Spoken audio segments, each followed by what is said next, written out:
The tulips are too excitable. It is winter here. Look how white everything is, how quiet, how snowed in. I am learning peacefulness, lying by myself quietly, as the light lies on these white walls, this bed, these hands. I am nobody. I have nothing to do with explosions.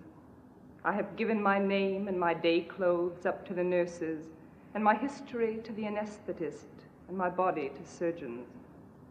They have propped my head between the pillow and the sheet cuff, like an eye between two white lids that will not shut.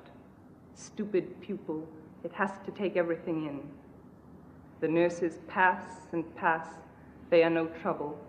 They pass the way gulls pass inland in their white caps, doing things with their hands, one just the same as another, so it is impossible to tell how many there are. My body is a pebble to them. They tend it as water tends to the pebbles it must run over, smoothing them gently. They bring me numbness in their bright needles. They bring me sleep. Now I have lost myself. I am sick of baggage.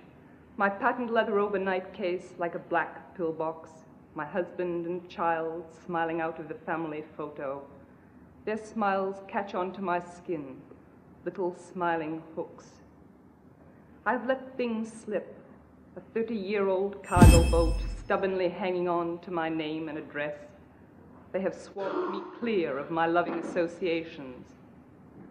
Scared and bare on the green plastic pillowed trolley, I watched my tea set, my bureaus of linen, my books sink out of sight, and the water went over my head. I am a nun now. I have never been so pure. I didn't want any flowers. I only wanted to lie with my hands turned up and be utterly empty. How free it is.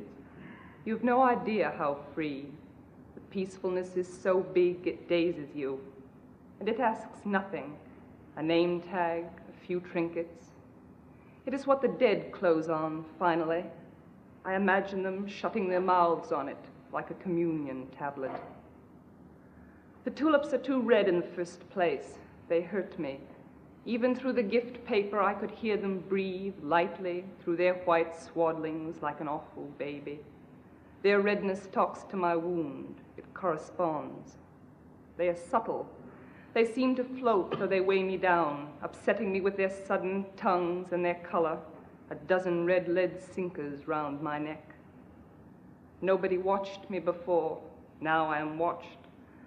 The tulips turn to me and the window behind me, for once a day the light slowly widens and slowly thins, and I see myself, flat, ridiculous, a cut paper shadow between the eye of the sun and the eyes of the tulips, and I have no faith. I've wanted to efface myself. The vivid tulips eat my oxygen. Before they came, the air was calm enough, coming and going, breath by breath, without any fuss. Then the tulips filled it up like a loud noise. Now the air snags and eddies round them, the way a river snags and eddies round a sunken, rust-red engine. They concentrate my attention that was happy, playing and resting without committing itself. The walls also seem to be warming themselves. The tulips should be behind bars, like dangerous animals. They are opening like the mouth of some great African cat, and I am aware of my heart. It opens and closes its bowl of red blooms out of sheer love of me. The water I taste is warm and salt like the sea, and comes from a country far away as health.